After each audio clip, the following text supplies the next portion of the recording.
पीढ़ी के लिए चाहे कितनी भी धन दौलत क्यों ना छोड़ी हो, इसके साथ साथ वह पेन भी आप ब्लड लाइन के थ्रू अपनी आगे आने वाली पीढ़ी की तरफ कैरी फॉरवर्ड कर ही रहे हैं। आज तक आपने किताबों में या अपने घर के बड़े बुजुर्गों से यही सब कुछ देखा, सुना, पढ़ा और समझा। दादा बोए पोता खाए, मतलब दादा द्वारा जो पौधा लगाया जाता है, पोता उसका फल खाता है। आपकी ही तरह मैं भी बिफोर अवेकनिंग यही समझती थी कि इस कोटेशन का मतलब आपके मटेरियलिस्टिक अबंडेंस से है, लेकिन नहीं, इस कोटेशन का मतलब सिर्फ मटेरियलिस्टिक अबंडेंस से रिलेटेड नहीं है, बल्कि आपके स्पिरिचुअल ग्रोथ से भी रिलेटेड है। यह तथ्य आपकी स्पिरिचुअल ग्रोथ के साथ भी जुड़ा हुआ है। इस वीडियो के तहत दिए जाने वाले मैसेज के अंदर आपके बारे में ही बात हो रही है। आप किसी के बेटे हो सकते हैं, आप किसी की बेटी हो सकते हैं, आप किसी के पिता हो सकते हैं, किसी के दादा हो सकते हैं, मेल फीमेल आप खुद से रिलेट कर सकते हैं। मटेरियलिस्टिक लेवल की बात करूं तो, अगर फाइनेंशियल अबंडेंस की बात करूं तो, आप अपनी पूरी लाइफ में जो कुछ भी विरासत आपने बनाई होती है उसको अपनी आगे आने वाली पीढ़ी के लिए छोड़ जाते हैं।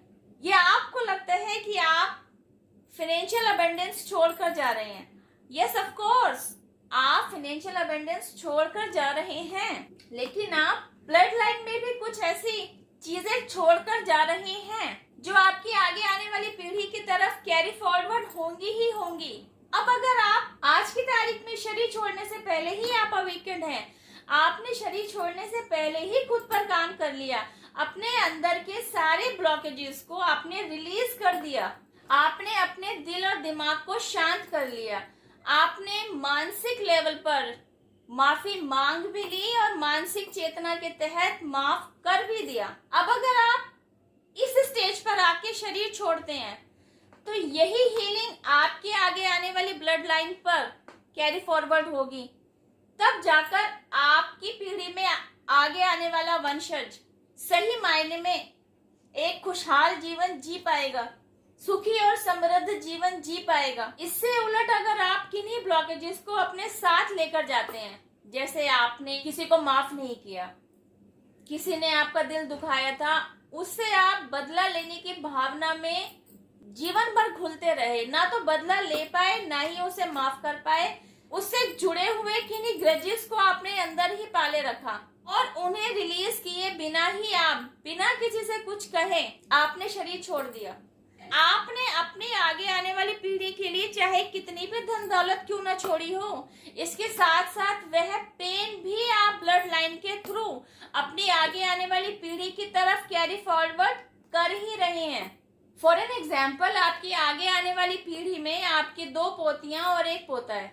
अब बदला लेने की जिस भावना को वक्त रहते आप नहीं रिलीज कर पाए थे, तो अब क्या होगा कि आपकी वजह से वह जुनून आपकी ही ब्लड लाइन में आने की वजह से आपके पोते की तरफ शिफ्ट हो गया। अब वह एक ऐसा बच्चा बनेगा जिसके अंदर बदला लेने की भावना बाय डिफॉल्ट आ रखी होगी। अब उसके माता पिता उस बच्चे के दिमाग से यह भावना निकालने की कितनी ही कोशिश कर लें कि बेटा बदला लेना बुरी बात है, किसी से बदला लेने की भावना को जन्म नहीं देना चाहिए, फॉरगिव कर देना चाहिए, जल्दी से पैचअप कर लेना चाहिए, दोस्ती कर लेनी चाहिए, लेकिन आप देखेंगे कि यह बच्चा एक ऐसा बच्चा होगा जो अपने फ्रेंड सर्कल्स में भी अगर किसी दोस्त, किसी सहेली के साथ अनबन हो जाती है तो वह उसके साथ ग्रजेस बहुत जल्दी से पाल लेगा या पाल लेगी। Because of what reason? उसके माता पिता में तो शायद यह गुण नहीं था, तो यह गुण उसके अंदर कहां से आया? उसके दादा की तरफ से आया, आपकी तरफ से आया। आप हैं जिम्मेदार, आपकी वजह से यह क्वालिटी आपके पोते या आपकी पोती की तरफ शिफ्ट हो गई। अब अगर वक्त रहते शरीर छोड़ने से पहले आपने खुद पर काम कर लिया होता, खुद को हील कर लिया होता, अपने दिल और दिमाग को साफ कर लिया होता, जिनसे आपको क्षमा मांगनी है उनसे मन ही मन क्षमा मांग ली होती, जिन्हें आप क्षमा कर देना चाहते हैं उन्हें आपने मन ही मन मानसिक चेतना में आके क्षमा कर दिया होता, तो शायद आपकी आगे आने वाली पीढ़ी आपके द्वारा छोड़ी हुई धन दौलत का सुख ही उठाती, एक खुशहाल जीवन ही जीती। अब अगर ऐसा नहीं हो पा रहा क्योंकि आपके ब्लड लाइन में आया हुआ वह वंशज उस बैड क्वालिटी से भरा हुआ है, जिसे चाहकर भी उसके माता पिता उसके अंदर से निकाल नहीं पा रहे हैं, तो उसका जिम्मेदार कौन है? इसका जिम्मेदार वह बच्चा नहीं है, वे माता पिता नहीं है, आप हैं। आप तो आज जीते जी आप अवेयर हो जाइए और अपने अंदर की इस क्वालिटी को रिलीज करने पर काम कीजिए। जब आप अपने अंदर से इस क्वालिटी को रिलीज करने पर काम करेंगे ना, यही है हीलिंग करना। It means you are healing yourself. यही तो है खुद पर काम करना। इसका मतलब आप खुद पर काम कर रहे हैं, और इसलिए कर रहे हैं ताकि आपको भी शांति की प्राप्ति हो और आपके आगे आने वाली पीढ़ी भी शांतिपूर्ण, सुख और समृद्धि से भरा हुआ खुशहाल जीवन जिए। आपके आगे आने वाली पीढ़ी के लिए खुशहाल जीवन जी लेने वाले पेड़ का बीज आपने बोना है तो बोइए। आपको जितनी जी चाहे धन दौलत अपने जीते जी अर्जित करनी है, कीजिए। जितनी धन दौलत आपको अपनी आगे आने वाली पीढ़ी के लिए छोड़कर जानी है, छोड़िए। लेकिन आपको अगर मेरी वीडियो समझ में आ रही है तो कुछ भी ऐसे ग्रजेस, कुछ भी ऐसी ब्लॉकेजेस आपने अगर अपने अंदर पाल रखी हैं, तो उन्हें रिलीज करने पर आज से ही काम करना शुरू कर दीजिए। मेरे द्वारा इस वीडियो में दिया गया मैसेज अच्छे से समझ में आया हो हो सकता है आज आपने जिस ब्लॉकेज को क्रिएट किया है वह भी आपकी ही ब्लड लाइन में आया हुआ पेन हो, जिसे आपने अनजाने कैरी कर लिया। क्वाइट पॉसिबल ना। काम वही करना है, हील करना है।